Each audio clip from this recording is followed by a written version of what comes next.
Welcome to Sam's Business Growth Show. I'm Sam Dunning, a digital marketing, sales, and business growth evangelist. Tune in and subscribe today as I'll be interviewing business leaders, experts, and entrepreneurs from around the globe. You'll be learning their story, how digital marketing has helped them along the way, and exclusive tips and insights to help you skyrocket your own business.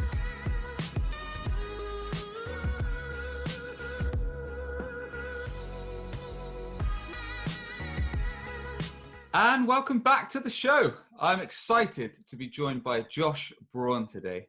Josh is the founder at Sales DNA. He's the host of Inside Selling podcast and the video series, I Teach My Wife Sales. He's author of the Badass B2B Growth Guide. And Josh helps salespeople and entrepreneurs who are sending lots of cold emails but getting little to no responses to create a sales system for generating a steady flow of meetings with their prospects. Josh, how are you doing, man? Welcome to the show. You said that better than I did. How'd you get to know that so well? It's amazing. Thanks for having me. So really excited to speak to you, Josh, and myself and everyone tuning in, I'm sure, are keen to learn some of your wizardry when it comes to cold outreach, cold emails, because you're the man. Some of those LinkedIn posts you've been putting out lately, I'm just thinking, how does he think of this? It's blowing my mind, dude. I've never seen these kinds of outreach, so we'll get into that soon, I hope. Sure. But before we get into these juicy digital marketing recommendations and learn a bit more about how you grow your business, it'd be great to learn a bit more about yourself, Josh. So if you could share some light on kind of where you grew up, how you got into business, and some of the key roles or key jobs rather that you've had over the years, and perhaps some of the lessons you learned, that'd be awesome, dude. Yeah. So my first sales job was selling to 5-year-olds the love of reading and writing and creating. So I was an elementary school teacher, and it turns out that selling and teaching are very closely aligned. You have to be able to communicate in ways that inspire people to care and be motivated to learn more and persuade them to take action. And so I really learned how to sell by selling the love of reading and writing to kindergarten students and first grade students. So I spent about 8 or 9 years or so in elementary school. And from there, if not for that fateful day when I was in the gym overhearing someone talk about something called a .com, which I had never heard of before, I probably would still be teaching. I was actually pursuing my doctorate degree to be a principal. Oh, wow. Okay. In elementary school. Yeah, I really enjoyed it. But I was in the gym one day and I overheard a couple of guys talking about something called a .com. And I didn't know what that was, but it was a startup. I didn't know what that was, but I heard the word educational startup, and they were starting an online school for homeschool kids. And I started talking to the founder there, and one thing led to another. He was a great salesperson and persuaded me to leave teaching and work for a company called Child U, where I started to develop my chops in selling. And we had an acquisition that we had through a company that bought us, and I stayed in educational sales and product development for a long time before actually developing my own system to be able to help people do what it is that I was doing. Was that a tough transition, Josh, going from the education route into sales? Or was it easy for you? No, I think I think when you are a teacher, a lot of the skills that you learn as a teacher apply to when you're selling. I was fortunate that I didn't go through a formal sales curriculum. So early on, I learned how to think like a buyer and how to teach. And it turns out that those two things really are aligned with how people like to be approached by salespeople. A lot of the traditional sales materials that I read are very focused on how to sell. And unfortunately, the selling process is often very different than the buying process. The teaching routes also help me explain things. It turns out that a lot of people have a hard time explaining things, whether it's in email or presentations or on a cold call. And a lot of times they're very confusing. They use all sorts of buzzwords that they would never use if they were just having a conversation with someone.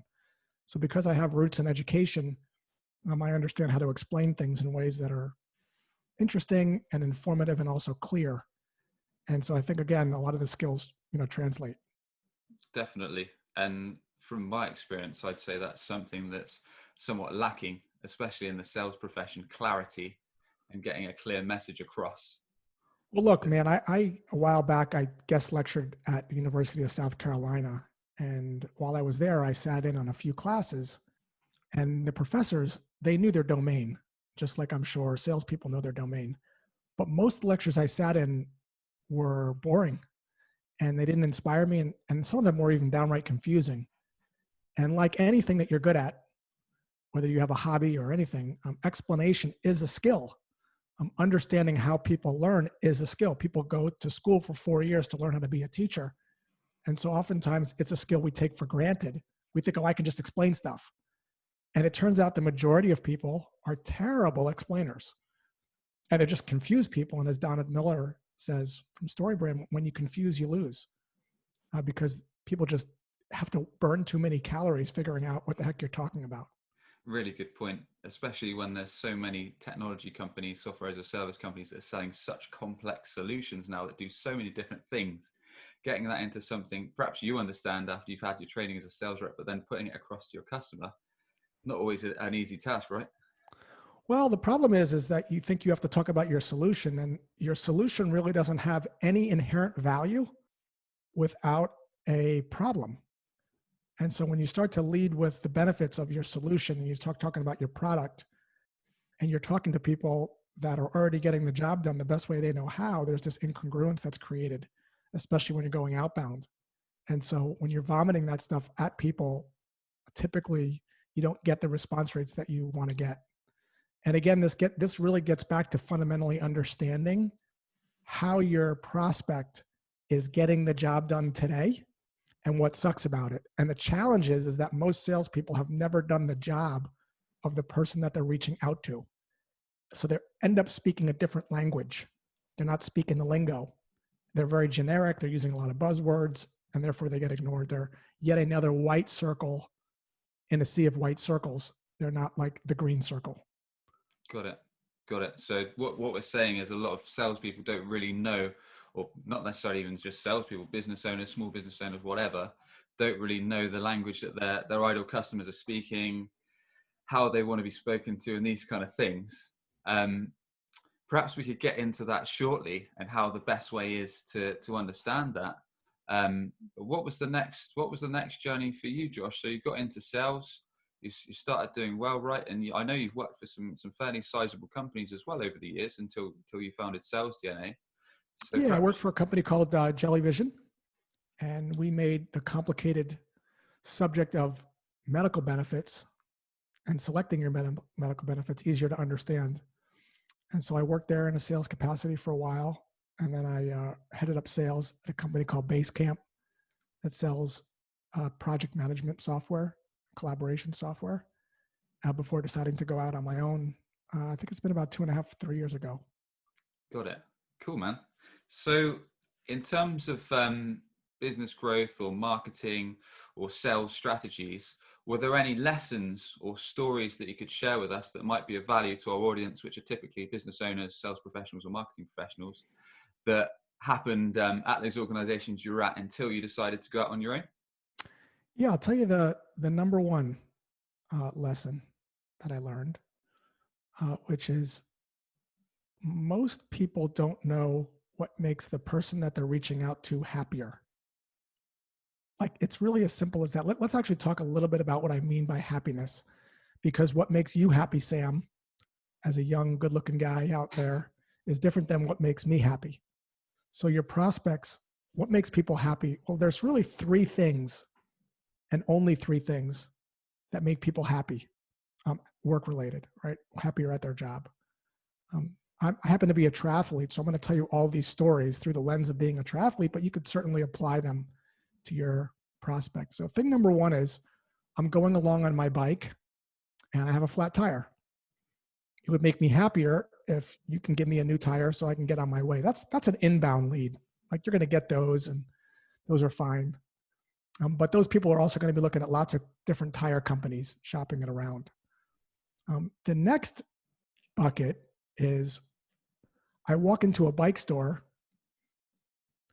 and I don't really need new tires. I'm going there to get maybe some powdered drink. And the person that owns the store approaches my bike. He looks at my tire and he says, "Hey, Josh, are you aware that the tread on your tire is a little low? And therefore, the next time you go out on a long ride, you could get a flat. Now, notice what he didn't do. He didn't say, do you have any problem with your bike? Because I would have said no. He didn't say, what are the problems with your tires? I would have said, I don't have any. What this person did is he shined a light on a problem I didn't know that I had, and the terrible thing that would happen if I kept going with my current tires. So that's bucket number 2, which is, what bad thing might happen to me? What's the risk? It's the same reason why when I walked into a running store and didn't need anything, and the associate said, have you ever had a running gait test? And I said, no. And then moments later, I'm on a treadmill, and she said, you realize you have pronated feet. She showed me the video. She goes, if you run in sneakers that are not made for pronated feet, you can get injured. If you'd like, we could check to see if your sneakers are made for pronated feet. And all of a sudden, I'm buying a new pair of sneakers. See what they're doing there is they're actually shining a light. Another example, I got an email not too long ago from a company called Adam's Car Wash. And the line in the email said, how do you know that your wash mitt isn't scratching your car? I said, what the hell are you talking about? Turns out that when you dip your sponge in a bucket with dirty water, you could scratch your car. And they sell a new type of bucket that has a grate on the bottom that actually jostles the dirt loose to the bottom so you don't scratch your car. So these are not problems I'm aware of. These are problems that are being illuminated. So that's bucket number 2. Got it. How do I get rid of a problem that I don't even know I have versus one that I have? And then bucket number 3 is the most exciting one. Very few people talk about is I walk into the same bike store, and I just bought tires a few months ago. And the associate said, hey, Josh, I'm not sure if you've ever heard of these Continental 5000s, but they're more puncture resistant and they're faster. So I call that the aspiration bucket. People always want to go further, faster. Self-betterment is wired into our DNA. It's why you're listening to this podcast. And it's much more fun to talk about aspirational things than problems, especially to people that you don't know. So again, the 3 reasons people buy, 3 reasons that would make someone happier if you brought them some ideas. Get rid of a problem I have that's inbound. Tell me about something that's a problem that can harm me that I don't know about, or shine a light on a missed opportunity and make sure the idea that you're bringing is a new idea, not something I've heard before. Like that wash mitt thing wasn't, hey, Josh, do you know if you eat a lot of fried chicken and don't exercise, you're going to gain weight? Yeah, I knew that. It was some new angle, new perspective, new take. And that's kind of the fundamental shift that you have to get before you actually start, messaging, is understanding those jobs and aspirations or, potential problems people have. I love number 2 because it's just something that I never see. I never ever see it. I mean, I'm guilty of not really doing it myself, and I've never had a cold outreach where someone's cold called me, cold email me, whatever, with that kind of prospective activity. Really, it just doesn't happen. So I'm interested to know, Josh, how you learned that. Is it from your own experience, or how you kind of learned this technique? Because it sounds awesome to me, outlaying a way which basically you're saying, look, if you carry on like this bad thing's going to happen. Now, here's what we It's not, and it's not always a bad thing, right? Sometimes it's a positive thing. So okay. I'll give you where I kind of picked this up. You're way too young to remember this, but there used to be these thing called Blackberries. They were before the iPhone. And they were awesome. The phone, yeah. They used to call them crackberries because they were so addictive, and they were awesome. I mean, they were phenomenal. Until, and I remember this like it was yesterday, I saw Steve Jobs unveil the first iPhone. And if you haven't seen that keynote, go watch it because he's a master storyteller. And all of a sudden, my BlackBerry had a bunch of problems that I didn't know I had. These keys don't move. The problem is that's with the BlackBerry. They're not really that smart. Based on the app, you can't really change the keys and they're stuck here. It's like when First Class happened. I didn't have a problem with Coach until I saw First Class.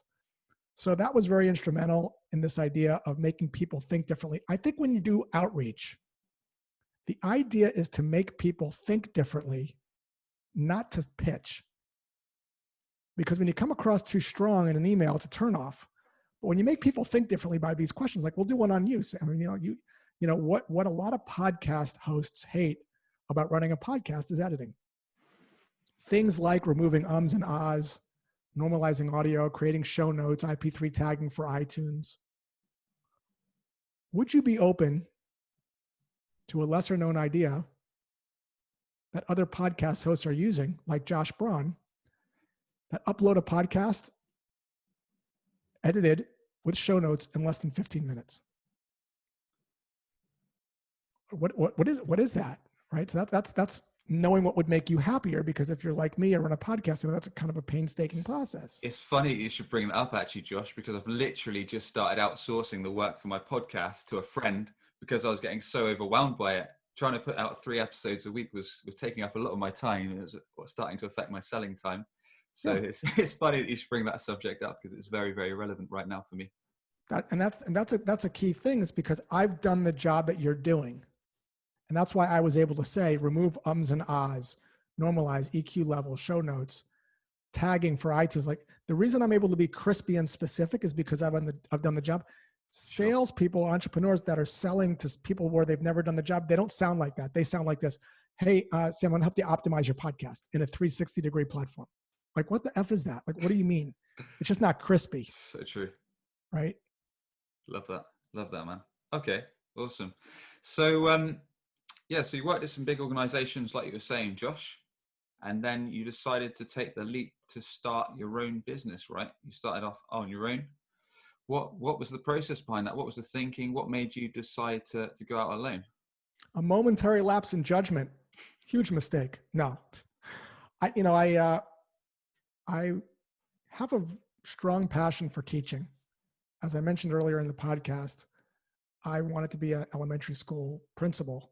And if not for that fateful day in the gym, I would be an elementary school teacher. So my roots are in education. I worked at Nickelodeon as well, teaching the child actors when they weren't on set, and also cutting up melon for them as well and getting them chicken wings. But that's another story for another podcast.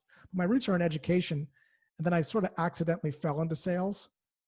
And now I'm able to combine both of those pieces. And so it was really a passion of mine. And I a couple of years ago decided to give it a try. I also had a really great mentor at Jellyvision, my boss at the time, CEO of Jellyvision, Amanda Lannert, who actually was instrumental in getting me in front of some people doing some volunteer work, teaching sales, which I had never done before, and actually ended up fighting her on it, because I'm like, why would they want to hear from me? And really loved that experience. And that sort of set me down the path of selling and teaching. I still volunteer a lot for early stage companies. I'm working with some right now, but I really enjoy teaching people how buyers buy.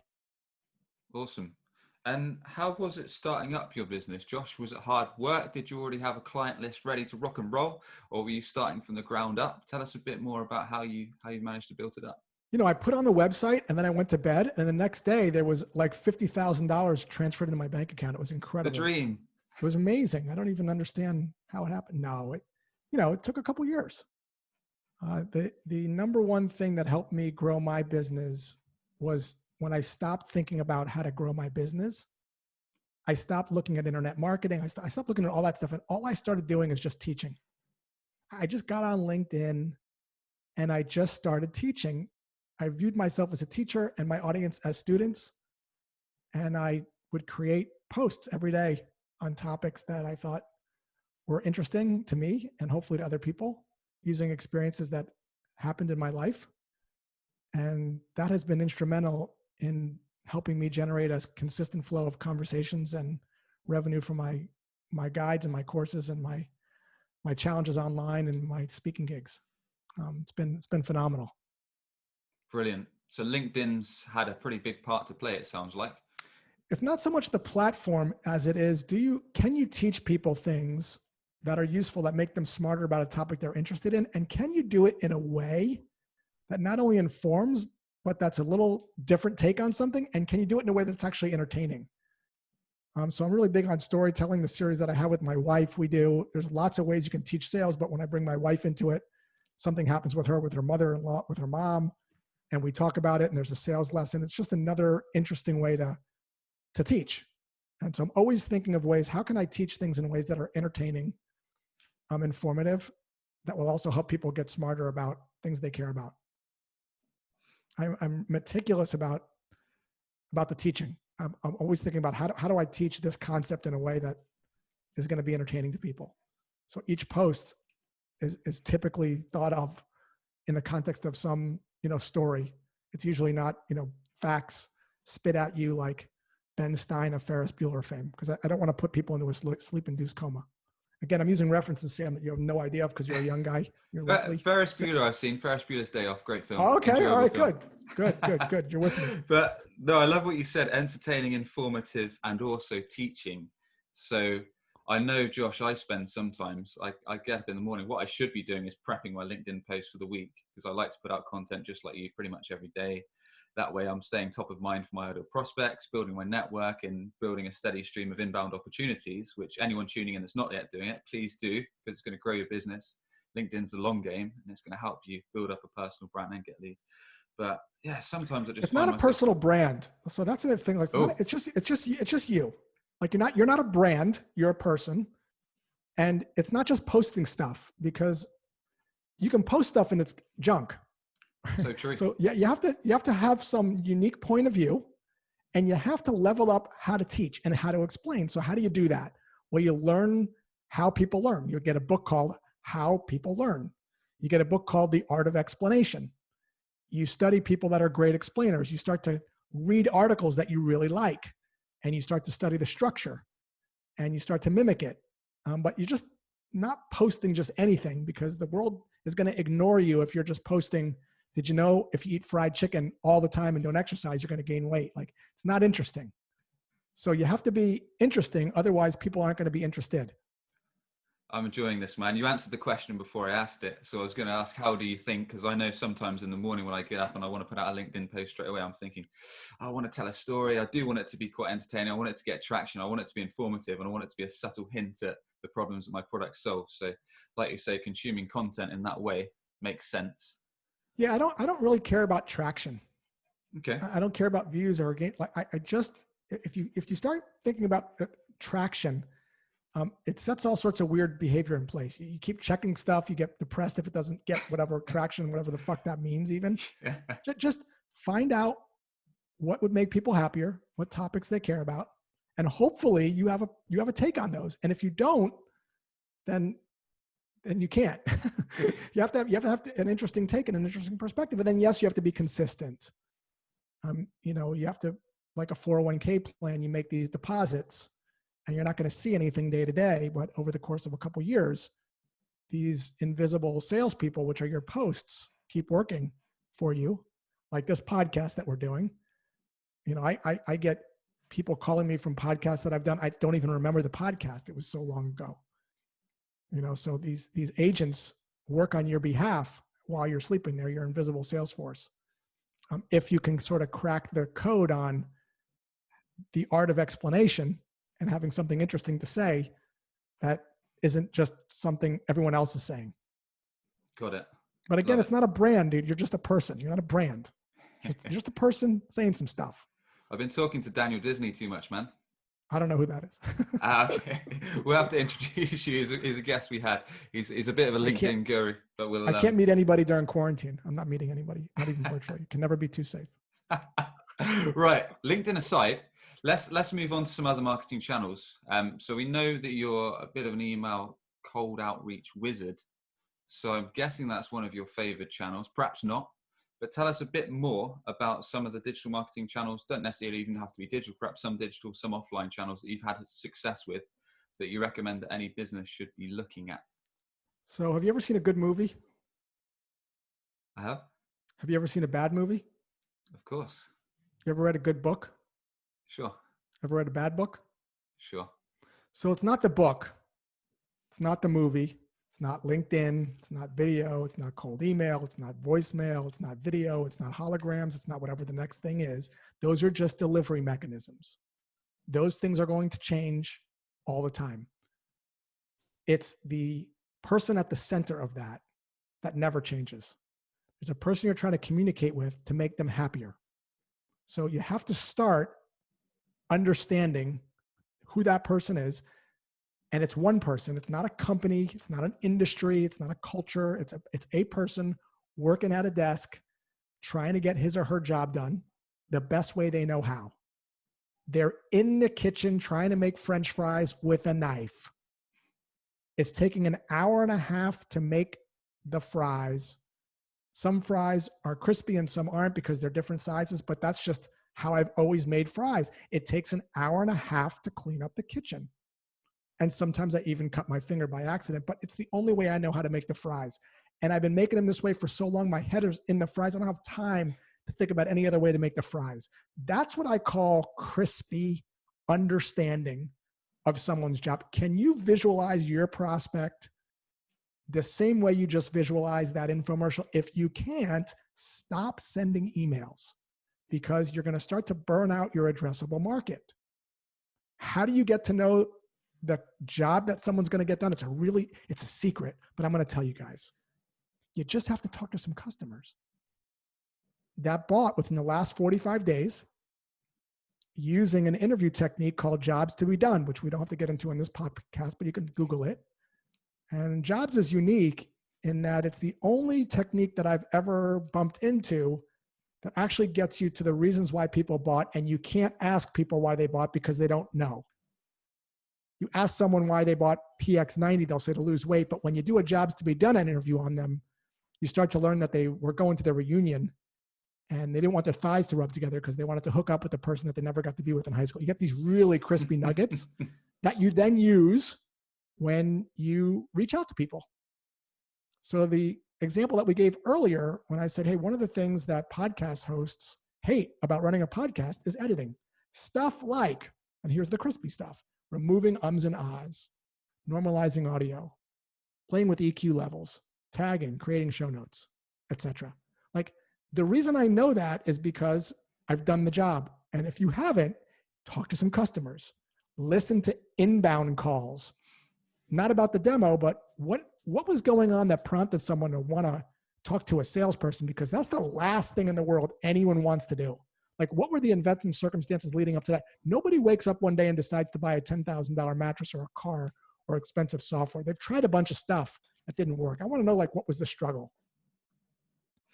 Something else you could do is listen to podcasts they listen to. Like, what are they talking about?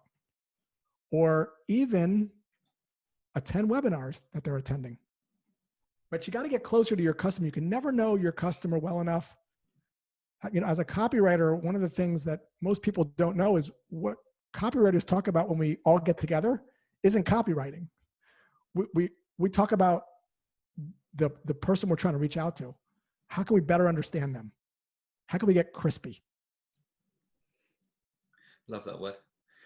Okay, so we're talking about really understanding the struggles from your customers direct. So then we can use those small pieces of information that you said, Josh, like, for example, with the podcast, you know the actual issues because you've run a podcast, I run a podcast, and we know the pains of having to edit for hours, having to make sure everything works well, having to cut all these bits and pieces and so on and so forth. So that makes sense. And then are you saying that the channel that you reach out to these prospects and you put this clear message where you're understanding their struggles, you're bringing up their struggles, and you're potentially showing them, or you're shining a light on a better way, does the channel not matter? It depends on where the prospect is. So I typically like an omni-channel approach, meaning different types of channels. But for instance, if your prospect doesn't have a phone, some prospects, you can't reach them because maybe they're app developers or they just don't have phones, then the phone isn't a good channel. Right now, direct mail is not a good channel. Why is that? Because nobody's at work. It's a pandemic. You know, email is a channel that you can use. LinkedIn is a channel you can use. Video is a channel you can use. But again, there's not such thing as like one channel is better than the other channel. Like we discussed earlier, there's good movies and bad movies, and it depends on where your prospects are. Someone says, is the phone dead? I'm like, I don't know. Does your prospect have a phone? If they don't, then the phone's dead. If they pick up the phone, then the phone's not dead. Sure. How do I know if they're picking up if you're getting a connect rate over 5%, the phone's not dead. If your connect rate is under 5%, then the phone's dead. So that might be relevant for you, but maybe not someone else. There's not like a, one size fits all to any of this stuff. Whenever you hear anyone saying this is the way, run away. Because these are just tools in your toolbox. You ultimately have to know which ones to take out for your particular situation. Agreed. Agreed. No, I completely agree in a multi-channel approach and knowing where your audience are. Of course, sometimes it's hard to know that. For example, if you just started your business, or if you've a new sales rep or new marketing rep and you're outreaching. So I guess would your recommendation in that case, Josh, if you are new to your business, to try the channels and then see which ones perform? So if you're just starting out and you've gone through the rigorous exercise of understanding what I call your boss, like your boss is really your prospect. Whenever I see cold email copy that is jargon riddled and confusing, the person sending it forgot who the boss is, right? So once you know who your boss is, what their job is, what sucks about their job, and what can they do now better as a result of your thing that they could not do before. Once you really understand that at a crispy level and you've done the interviews, I think from an outreach perspective, if we're talking about just outbound, email's a phenomenal channel. Cold email is extremely effective when done right. It's also ineffective when it's not done right, like any other channel. If your prospect is on LinkedIn, that could be a good channel as well. But again, it depends. I would, if I'd recommend something, I'd start with cold email, and I would leverage LinkedIn to be able to find bits and pieces of information about your prospect during the research stage to, make your email pop more. Like it. Awesome. Okay, Josh. So for anyone that's tuning in that's perhaps thinking of starting their own business, thinking of going alone, or anyone that's just started their own company, are there any tips or golden nuggets of advice that have helped you that you could perhaps share with them? Are you guys out of your minds? Get back to work. Jesus. No, I don't know. I can only talk about my journey. I've liked it. I don't really have a take on that.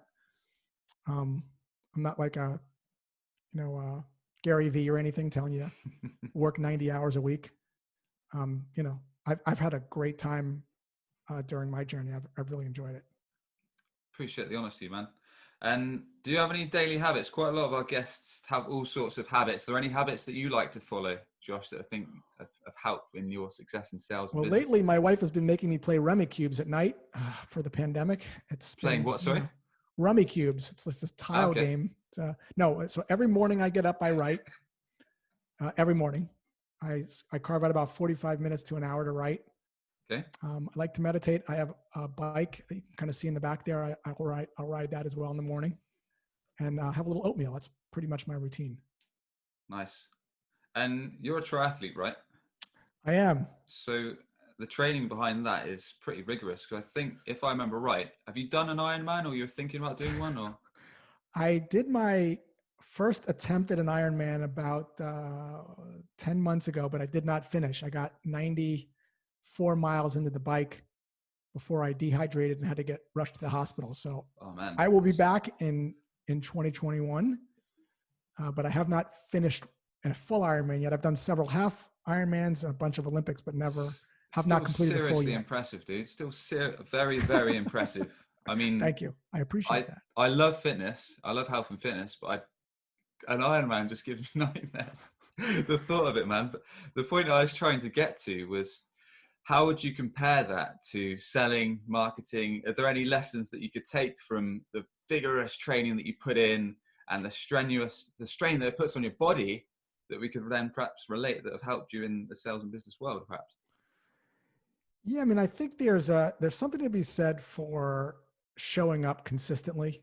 I don't know if you've ever remember being in college, like on day one, there was a bunch of people in the lecture hall, and then as the weeks went by, it sort of like dwindled. So there was, like, recently I took a master's swim class before the pandemic. For people, masters means, it's a nice way of saying old people, swimming for old people, but they say masters. Like they say filet mignon instead of cow. It's just has a nicer ring to it instead of dead cow. But anyway, first day there was like, I don't know, 30 people there. And then by like the last week or so, there was like 10 or 12. And I think that's a lot of times what happens with people when they're selling or doing anything, is that they'll get out the gate pretty quickly, but it's the consistency. You can get really ahead pretty far if you keep tinkering and you keep being consistent, rather than just trying to do something for a day or a week. And with the triathlon sport, It's really all about consistency. It's not something you can cram for at the end. Fitness, especially at my age, takes a tremendous amount of time to build up. Yeah.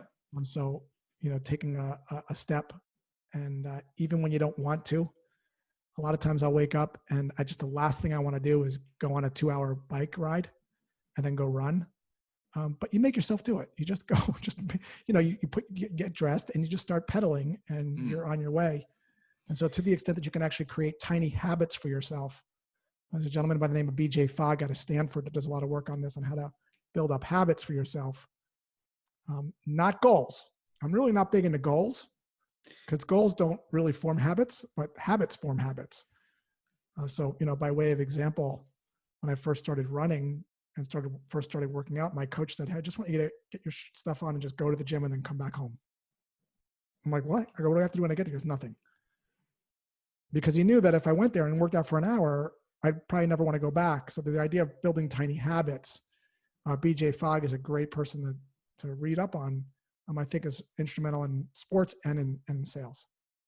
Love that. Habits and consistency. Yeah. Some of the guests we've had on have said kind of that's made me think in my mind about things like setting goals, which you said you didn't necessarily like. No, I hate setting goals. So are you not a fan of things like vision boards? No. I don't like any. Goals make me feel terrible when I don't. I just build habits. When you build habits, good stuff happens. Like, I don't want to get bummed out if I set a goal and then I don't hit it. Like, that's going to bum me out. And the fact of the matter is I work as hard as I can, build my habits, and then whatever I do, I do. Like, that's what else am I going to do? I don't want to, get too crazy and burn myself out. Like, I've never been one of these people that's like, I got to be I got to be a unicorn rep. That's fine for people that want to do that, but most people will never be Michael Jordan. Most people will never be a unicorn rep, whatever that even means. And I'm okay with that. You've got a horn coming out the head, isn't it? That's what I'm just okay. I'm okay with being average and having some time to pursue other things. Cool, man. Love that. And best of luck with the next Ironman, because that's a seriously impressive feat. Thanks, buddy. I think 2021 in Mont-Tremblant, Canada, got my sights on. So we'll see what happens. Make it happen, man. Cool. So to wrap things up, Josh, I know we've touched a lot around this, but is there one thing that businesses should be doing with digital marketing that will benefit them, or a salesperson? Yeah, stop doing digital marketing and start understanding your prospects' job to be done and why it sucks, and then just start teaching. Simple as that. Simple as that. Simple, but not easy. Definitely not easy. Definitely not easy. Awesome. Well, everyone, you've been tuning in to Sam's Business Growth Show, where we sit down with business leaders, experts, and entrepreneurs from around the world. We find out their story, how marketing's helped them along the way, and their exclusive tips and insights to help you skyrocket your business. Josh, if you could thank just one person, either dead or alive, having a positive influence on yourself and your career, who would that be and why? Sam Dunning, for having me on his podcast. Thank you, Sam. That was really nice of you. I appreciate you. What a nice guy. That's the first time I said that. No, seriously. I am serious. Do you want me to mention someone else? No, we can stick to that for now. Okay. That was a very kind gesture. Cool. Thanks, dude. So, Josh, please do tell us a bit more about yourself, your company. I know you've got a book, your podcast, and the best way people can connect with your good self. Yeah, so hit me up on LinkedIn, and I have a guide called the Badass B2B Growth Guide, and happy to chat with you if there's anything you want to chat about. Thank you very much, sir. Thanks, Sam, for having me, buddy. Have a good one. Are you tired of constantly hunting for new customers? You could be missing out on regular inbound opportunities, all because your website isn't on the first page of Google. Perhaps you're already spending lots of money on advertising, but your website is failing to convert all of your hard-earned visitors into a consistent flow of new customers. If you'd like to learn more about our unusual approach that brings ideal clients straight to you, connect with Sam Dunning on LinkedIn or book a free 20-minute consultation via webchoiceuk.com. That's webchoiceuk.com. Subscribe today for more digital marketing, sales, and business growth tips from the experts.